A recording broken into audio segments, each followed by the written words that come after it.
Welcome to the Leadership Labs with DeepRec.ai, a podcast where we delve into the fascinating world of deep tech entrepreneurship, company founders and venture capitalists.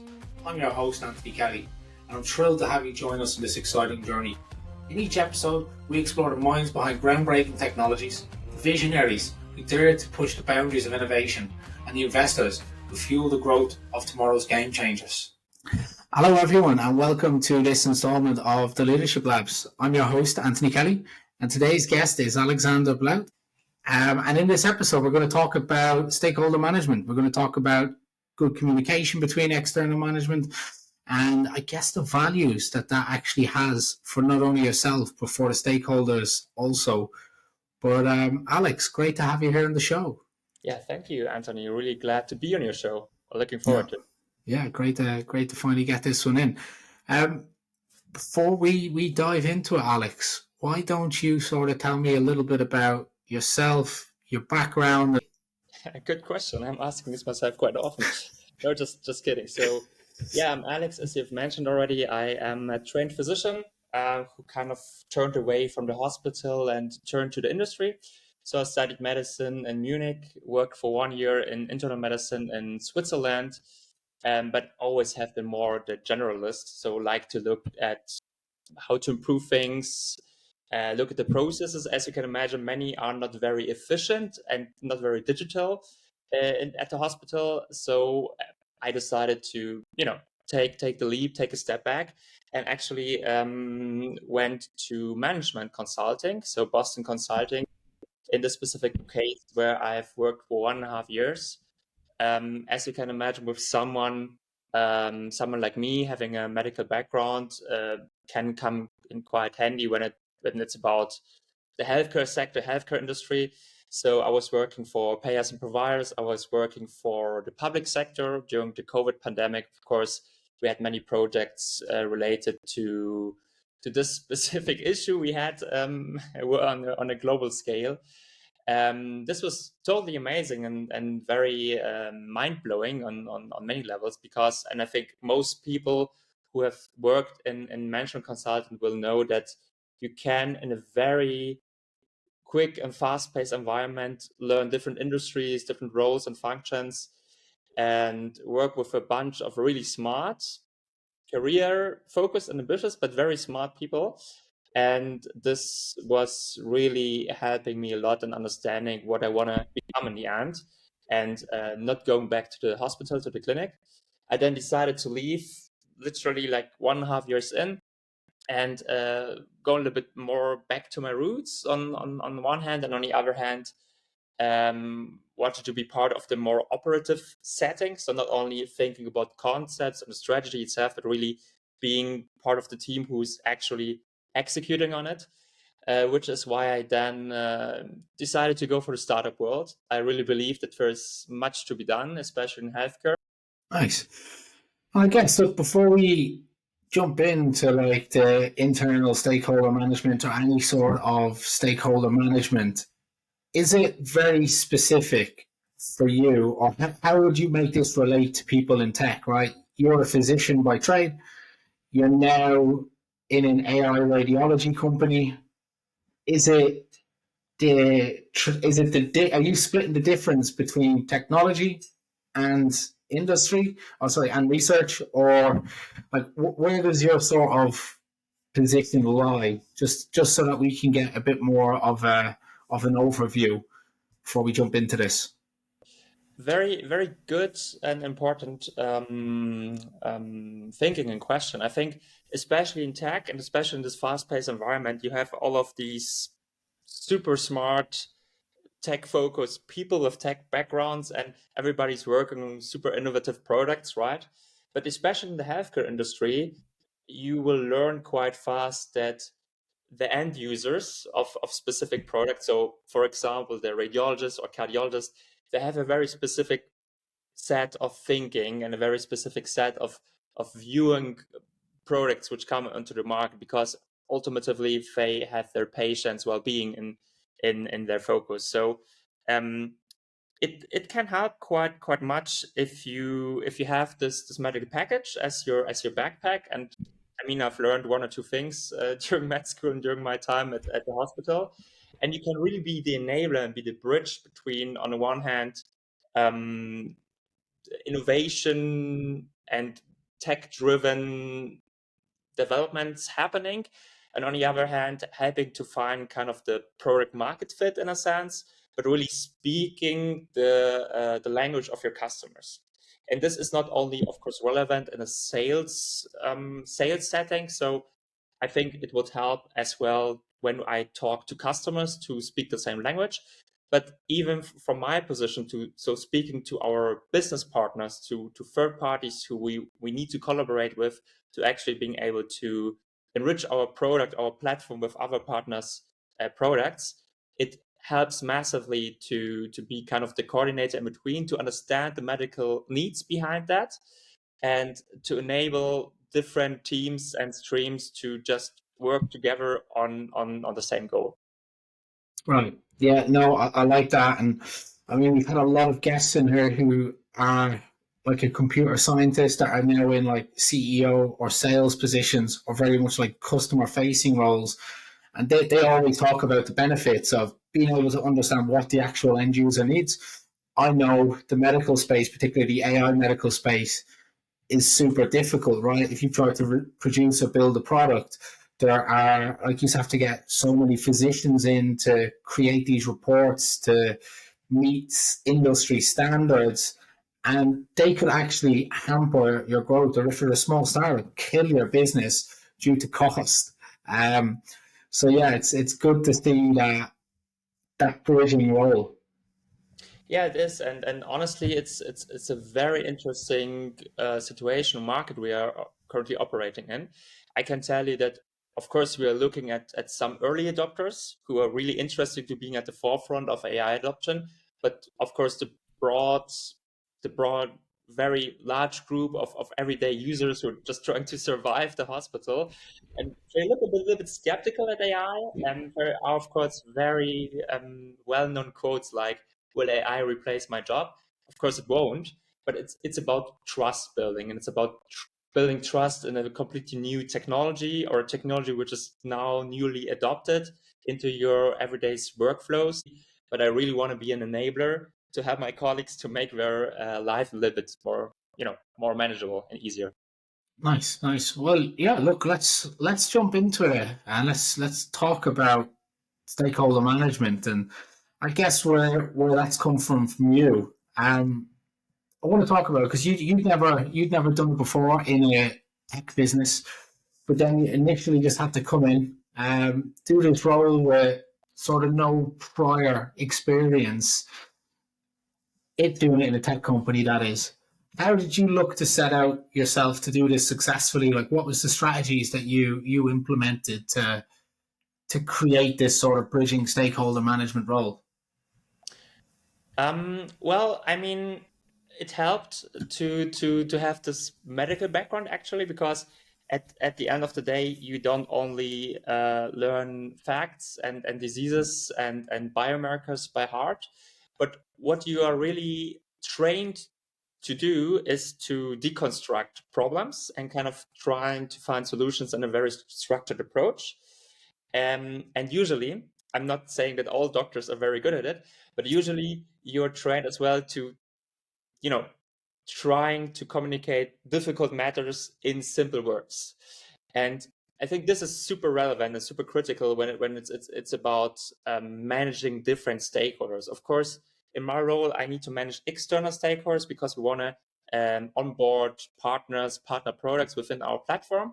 But as you can imagine, being a startup, being a rather small team, having limited resources, um, it's more about internal stakeholder management. And I think this is a phenomena which many, especially startups or young companies, really find themselves in quite fast, that silos are being built. So you have the teams who work on their topics, who really don't want to be bothered that much from other teams, let's say product versus tech versus sales. And you need to somehow find a good way to having a structured flow of information to you. So you need to find all the bits and pieces which you need to actually be able to work on your management of stakeholders. And then you need to find a good approach to let the information flow from you towards your stakeholders. So communication is key, as you can imagine. Like in every good relationship, communication is, of course, of essence. I think especially in this specific topic, it's about having good way of communication, having good structure of data flow, of information to you and from you. And then at the end, of course, tackle the most relevant issues, like who is the stakeholder at all? Is there a team behind the specific stakeholder I'm thinking about, or is there anybody else who has an impact on it? And then what and with when I can approach somebody to try and to get their opinion, or to try and to prioritize things, because all of this obviously takes time, and time is of essence and really critical in this environment. So you need to enable yourself to do those things very efficiently. Nice. And I mean, look, sounds easy. You've made the dream scenario sound easy, but it's like yourself. A lot of people come into these positions, don't have to deal with stakeholders. Either they've dealt with their previous line managers who manages all this stuff. In some cases, deep tech founders are very much from the university. Again, they deal in a very linear, let's say, stakeholder process. How did you look to link them up? Like, did you prioritize, or did you build like a framework around it to say, if X happens, I contact Y first, then I contact Z? This is how I show this information for it to, one, get that message across well, and two, like, sort of show the value that it brings. Yeah, I mean, you kind of got it right already. So it's about providing structure to be able to enable yourself. So you might, at the beginning of such a situation, find yourself very fast in a position that you say, all right, I have a bunch of stakeholders I'm looking at, and I need to kind of get their opinion, and I need to have them prioritize. So how do I do it? And potentially you're just writing them separately, one on one, or you're having a call separately with them one on one. This is not really automated and not really scalable, as you can imagine.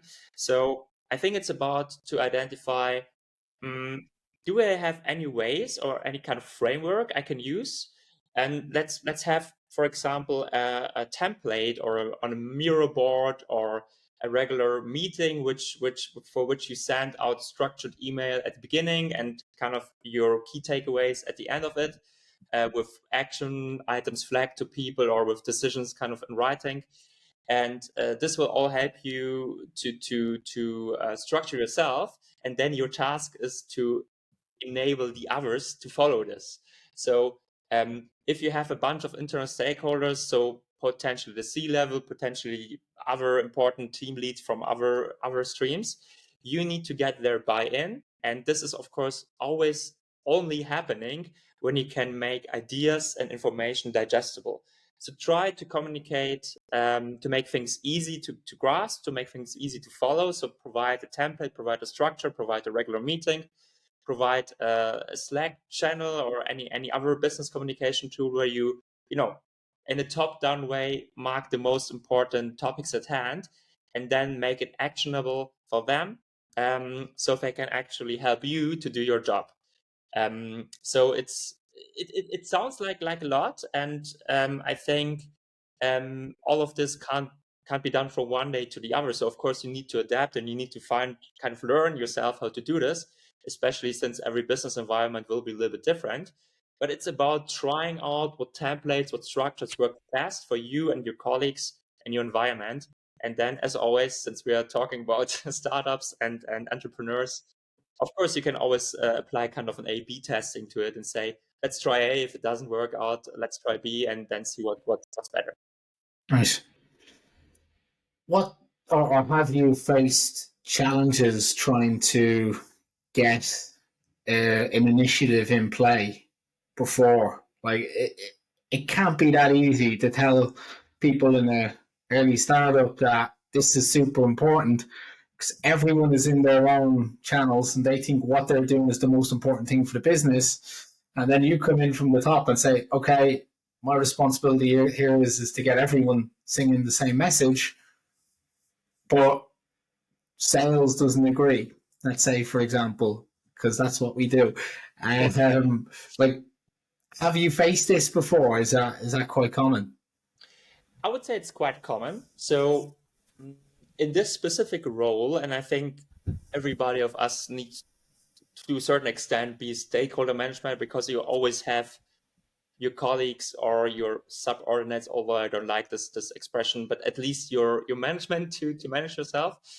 And the magic is, I think, or the idea is not only to enable yourself to manage efficiently and prioritize efficiently and then come to a decision which is then the best one from a data-driven approach. But of course, as soon as this is done, you need to be able to communicate as well to people who you did not take into account that much, or which needs could not be addressed currently, to explain why this is the case. So sales is a good example. We all know how sales operates, right? They always want to sell things, although maybe it's not even clear that you have this product actually. So need to learn to push back. And the best way to do this is to not only push back and don't say anything. You, of course, need to provide, again, structure and say, look, I will take your needs and requests into account. I want to understand the context of your request better. I don't want to understand the criticality, the urgency, is there a deadline? And then you take all of those different requests together and ideally then enable yourself, enable others, the decision makers, to make a data-driven decision. Of course, there are some other things like you could look at company policy, you could look at the goal. At the end of the day, most companies want to make money, right? You could do a risk assessment, all of this.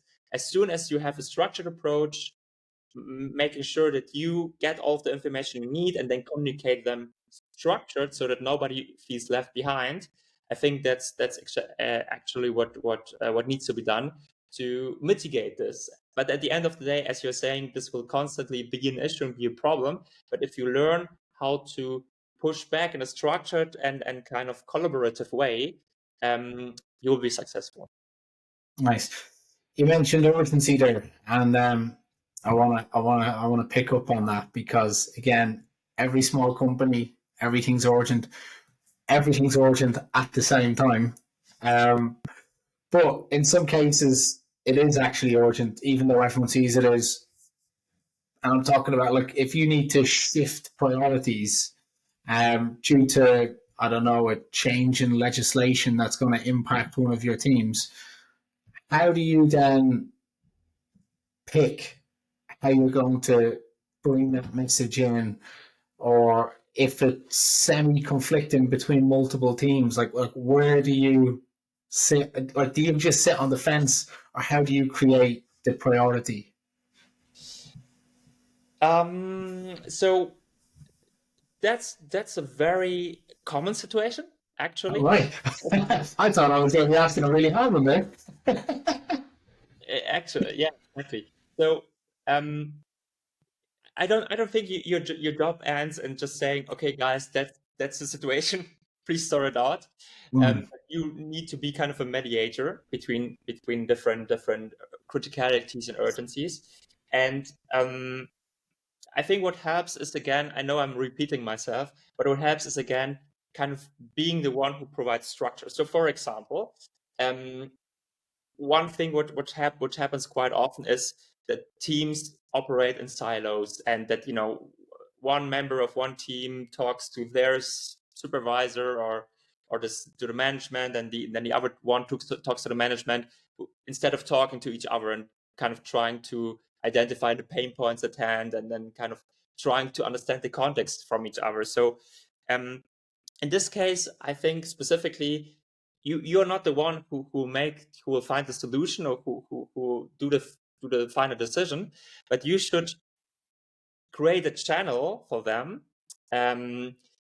So for example, I mean, all of us know that it's always good to have a phone call for somebody when we really talk about a bunch of people who need to discuss together and find a decision.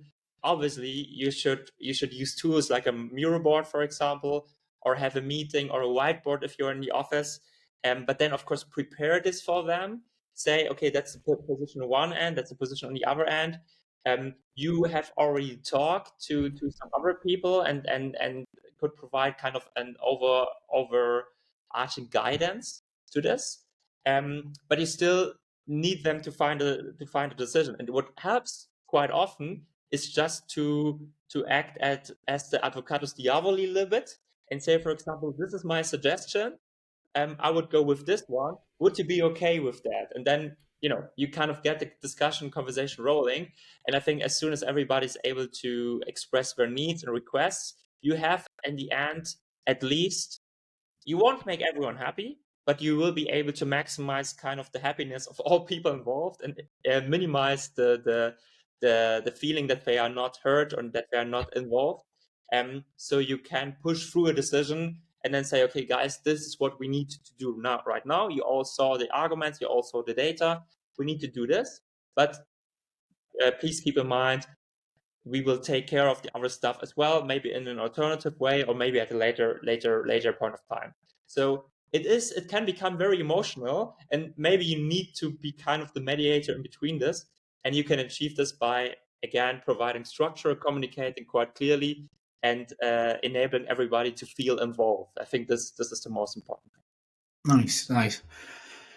How much do you have to know about each of the stakeholders' needs, or is it a case you only find out when it's a problem? Of course, we want to know as much as we can, and it's probably the other way around, right? You don't hear anything until it's a problem, and then it becomes a lot of work. Or like, how much are you trying to stay involved in knowing what they need, so that maybe you can preempt, you can start talking with other people in the business to minimize these mediation sessions? Very good point. Of course, you can't be involved everywhere. It's a question of resources and your time. So again, the better you can enable yourself to get information going and to communicate, then the easier for you. But it will happen quite often that you get only like one piece of information and somebody tells you that's the priority, that's the decision. We need to go there. And let's say it's the CEO, and you will say, all right, that's the CEO's direction, but you might have other people there who have another opinion or perspective on things, or even have some data which the CEO is not aware of. So as a general rule of thumb, I would say, ask yourself if you would be the stakeholder, and if you would like anybody else to act on whatever you're saying, what would you like to provide? And usually what's needed is a little bit of context, a little bit of criticality and urgency, and a little bit of kind of just a question, who else is kind of affected by this or involved by this? So actually, I'm asking every time when I get a piece of information, more or less those three questions. It's fine to just have them answered on a high level. You don't need to go into any details, and sometimes you're annoying people a little bit with that. But this is actually what you need to get a good picture. So you will be the one from all of those stakeholders involved who has the best picture of all those different needs. And you can then still decide if you want to go deeper. So for example, if you have like the high level information from person A and the high level information from person B, and you see that there's of course a mismatching or not really, or there's a conflict, you can drive deeper. But you will only learn about this if you at least have this high level context.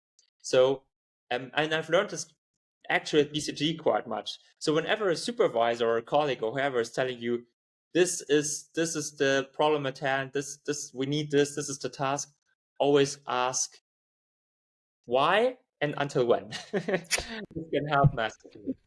What's the thing? Is it, do you say if you ask the question why 5 times, you get down to the real cause? Yeah, I think there's this rule, right? Yeah, something like that, right? So with this, I mean, we talked about frameworks, we talked about how involved do you need to be? Do you have a framework that you have like weekly, bi-weekly, monthly catch-ups with your stakeholders? Yes, we do. So this comes a little bit from what I was saying before. So alone from the fact that you want to have a structured way of getting information to you and communicating information to others, we have prioritization meetings, for example, where we bring all the important stakeholders together, and I just kind of sum up the status of different third parties we are currently talking to. And obviously this is important to get the people just a picture and an idea.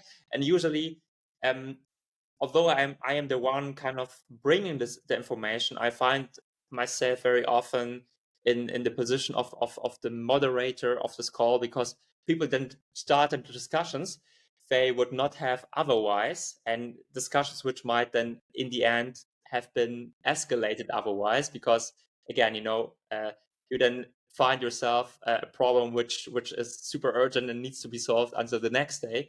But of course, if you have a regular meeting, something in the cadence, like every week or every other week, or every month, depending on what you're doing, this can help massively. This is more on the content side of things.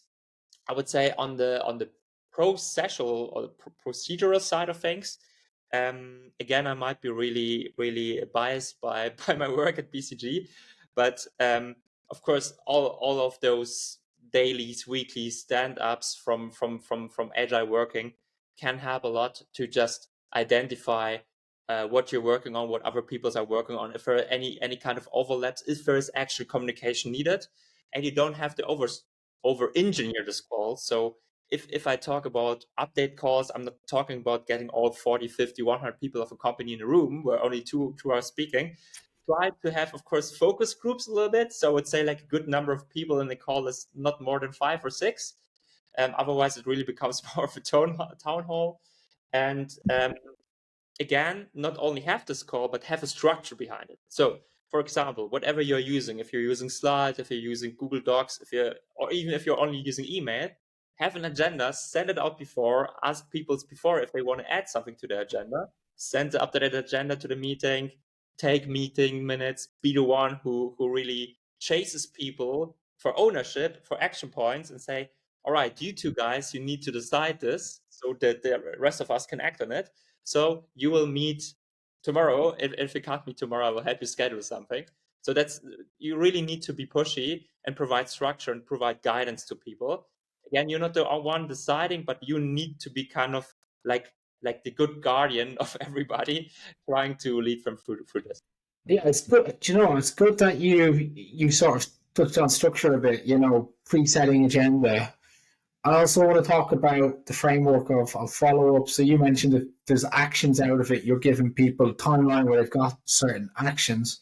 But also you've mentioned, look, there's a bunch of different tools. There's Slack, there's Miro, there's email. At what point and what is like the accountability, and is it all on you to make sure that these minutes are shared, everyone is clear on the outcomes and the sort of actions that they have to be responsible for with deadlines, I guess. Is that all, like, how is that part of the process done as well? Is it just done in an email, step away until the next meeting, or how does that work? Very differently, depending on the topic. Depending on who's got the actions. Exactly. So, I can tell a little bit from my personal experience that alone this follow-up email, or you have kind of even minutes which you just sum up a little bit and turn into action points on or whatever tool you're using. We are using Slide, for example, which is I think a great tool to collaborate together, but you can use any term, anytime, anything which allows you for shared collaboration. This alone will help people to remind themselves what was discussed, what was agreed on. And then actually I think I'm then managing myself quite often, that I kind of have my own boards, Trellos, whatever, and give things kind of a criticality, a priority list, or a deadline list, and just to make sure that things are done or not done yet, and then I can follow up directly with people. And I think the magic behind this is to understand how you can manage yourself best in a very time efficient way. And then if you see that you would need to write an email to somebody and write an email to somebody else to remind them for something, just call them or ask them for a quick 10 or 15 minutes call and just talk through it again. This will be a huge time saver for everybody involved. But I have to admit to you, I did not find the magic trick yet to make sure that everybody who had an action point assigned is really acting on it. Yeah. The best thing is, again, to kind of provide, to get people into habits. So if you have a regular meeting, if you use the same structure all along and not only once in a while, people will know that you expect from them to look at the action points agreed on. And yeah, before Alex is bothering me again, let's better at the end of the week look at this list. Is there something I need to do? Yeah, and this. How long did it take before people were actually being accountable for what was expected of them? Because look, I'm a big believer in frameworks, and I'm a big believer in a process behind it and a process behind the communication, giving people their ownership, kind of sharing ownership as well. Because you send me an email, Alex, you've got till August 14th to do X action. Anthony, you've got to do this, right? I believe that sort of shared responsibility helps, but it's also very hard to get everyone to do it. Do you think is it just consistency, or does it just click after a certain time? This is important. This is an important part of it. So consistency, and hopefully then things click. But then I think the other magic ingredient you need to add to it is what I was referring to before. So making things easy to digest and to action on them. So let's say you have a specific problem. So it's rather option A or option B to go for. Alone to communicate that it's rather option A or option B to go for can help massively. So you say, for example, okay, this is the situation, dear stakeholder. We've talked through this. If you wanna have more details, those are the meeting minutes. But we need to have a decision up until tomorrow. I would go with option A. Option B has this and this risks. Do you agree? And kind of making them, pushing them, can help very much, because at the end of the day, the only thing which they need to do is to say yes or say no. And this is more than, okay, I opened this email from the stakeholder manager. Oh, this is a complex topic. I need to think about the options I have. I will do it later. And then it kind of disappears into whatever subfolder you have in Outlook. And then you never think of this again. But maybe Anthony, this 1 minute rule of emails, which I think every good manager should follow. So if you can answer an email in 60 seconds or less, you should do it. If not, you can put it wherever in a different subfolder, but it's the one touch policy. And if you can kind of structure things and decisions in a way that enables people to follow this more or less, this will enable them to actually come back to you. Nice, I like that. I have to check that out a little bit more. Wanted to ask you about adding in an extra plate to spin, right? That's internal. You guys are lucky enough to be dealing with other physicians, hospitals, research groups, you name it, right? There's a whole bunch and an endless list. Potential customers, there's a lot. When you start to deal with external stakeholders, how does it change? Keeping the internal stakeholders aligned with expectations of external stakeholders. It's not that much different, to be honest. Of course, you can't use the same tools necessarily, you might think, but at the end of the day, this is the beauty about it. Of course, you can get an external team on the call or on a mirror board or on anything else, and sometimes again be kind of the enabler of external teams. And the funny thing is, or an interesting thing which I've experienced quite often is, when you talk to external stakeholders, let's stay in a business to business situation. You might only be talking to, I don't know, the other partner manager or the CCO or the CEO even. So you don't have all of those teams behind that led to a specific decision being made. So you might find yourself in a situation where you just get this one major stakeholder talking to you, following a specific idea or a specific decision. For example, saying, "All right, it's not possible to work with you on these terms," and you will find yourself in a dead end somehow if you don't go kind of beyond the stakeholder and try to understand what are the real stakeholders in this situation. So it is quite often the case that not the person you're talking to is of course the stakeholder, but there's another team behind that, and it can help to just talk to them, maybe not even over email, but grab your phone, give them a call, and just try to understand what the issue is at hand. And then, for example, we had this example quite often in the past. It turned out that a specific sub team of our partners was not really in line with following whatever our standard processes were. So it helped massively to identify that these were the real stakeholders behind it, get them a call, again, kind of provide structure. You can use a Miro board or whatever, but try to sum up the key points to talk about, try to sum up the pain points, and then get people into the discussion. That's sort of where I wanted to say and ask you about, right? Because it is a very thankless job.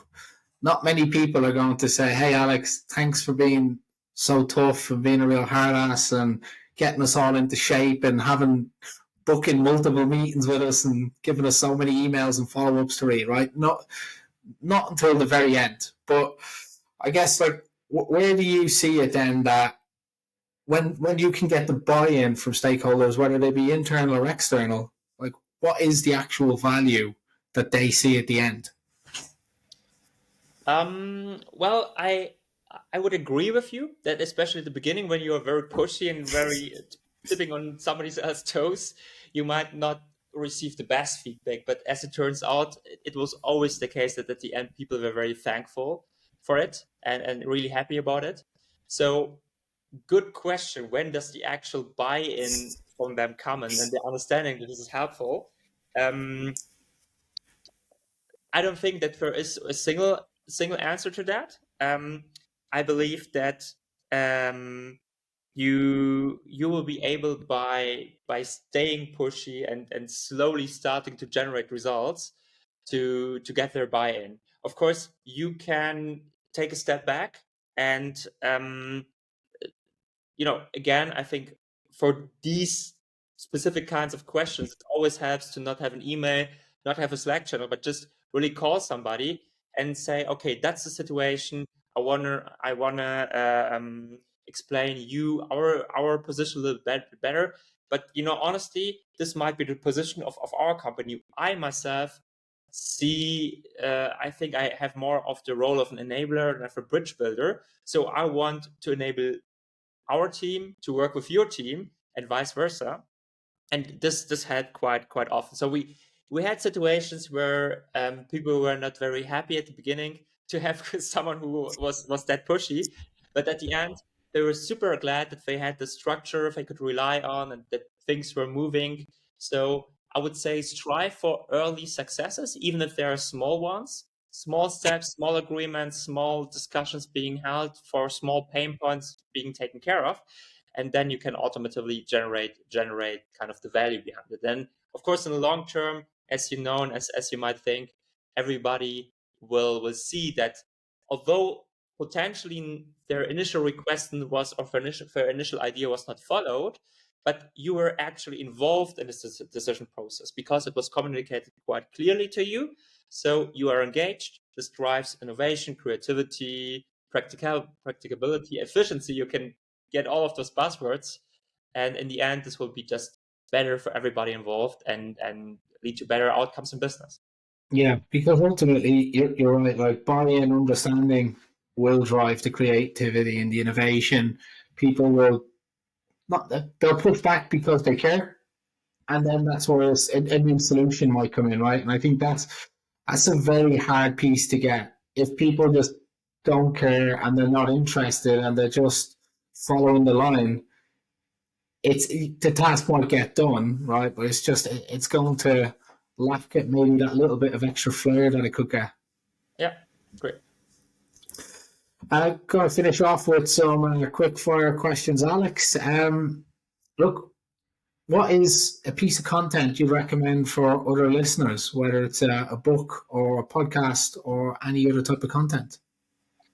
Of course, your podcast, but apart from that one, I really enjoyed reading The 7 Habits of Highly Effective People. I guess this is a book which is mentioned quite often, but I would recommend really for everybody to read because it not only had an impact on my professional life, but on my personal life as well. I think there are some life lessons to get from that. So this was a great one. I've enjoyed reading quite often. Yeah, no, that's a good one. If you're ever down in the slump, to just get picked back up again. What would you say your 3 non-negotiables are when it comes to, I guess, like your sort of principles that you have for yourself when it comes to being successful or setting yourself up for success? Well, I would say, and in the context of our talk for the past minutes, it's being able to make decisions. You will find yourself very often in an environment where you don't know all the variables and you don't have all the data, and there's not time to really look for it. But especially as a leader, for everybody who's involved with you, you need to be able to make decisions. And ideally, you can set them up that you can adapt later on, and then you can learn from your mistakes. But be brave and make decisions. That's one. I would say closely connected to this one, it's integrity and honesty. So you don't need always to be transparent. Sometimes it's not possible, not very wise to say everything you know. But whatever you know, whatever you want to communicate, be truthful about it, especially when it comes to your colleagues, to your subordinates, to your supervisors, because this will come back to you otherwise. And you need to be smart about what you want to communicate, but when you do it, do it with integrity, and this will help you massively. And the third thing which I've I'm a little bit biased because I've been working with patients quite often and at the beginning of my career, but you need to understand first before you strive to being understood. So try to develop your ability to being an active listener. You will be surprised how often you will be mind blown and learn something new or get a super valuable input, even when you have a very specific process in mind which has worked for months and years and you just don't want to be bothered with changing it. Especially when new people come in, you have new colleagues, you have new team members. They might have a very good new perspective. So listen first to them, try to understand them, try to really dedicate the time to it, and then you can still share your opinion. Nice, really like that active listening one. Not one you get told about a lot. Final question. Interested to hear where this goes because you've pivoted your career quite a few times. But if you could go back and do anything differently, what would you do? Well, career-wise, I think I'm quite happy. Of course, some things could have been a little bit shorter, but actually that's how life is going. Another thing which I regret a little bit is, especially at the beginning of my career and at most of the new jobs I've been taken on, I think this is true for many young professionals and people who go into entrepreneurship. Don't forget about yourself. Don't forget about your social well-being, about your physical well-being. So to be very specific, do some sports, not only from a medical perspective, but it's literally not a good excuse to say during a weekday, I have the specific problem at hand. I want to invest 2 or 3 more hours. Sometimes necessary, but it can actually help to just go to the gym, to go for a run, to go a little bit to the sauna, to clear your mind, to keep kind of the machine running and all, and set yourself up for long-term success. This is something I neglected a bit at the beginning. And looking back, I think I should have put more focus on my physical well-being.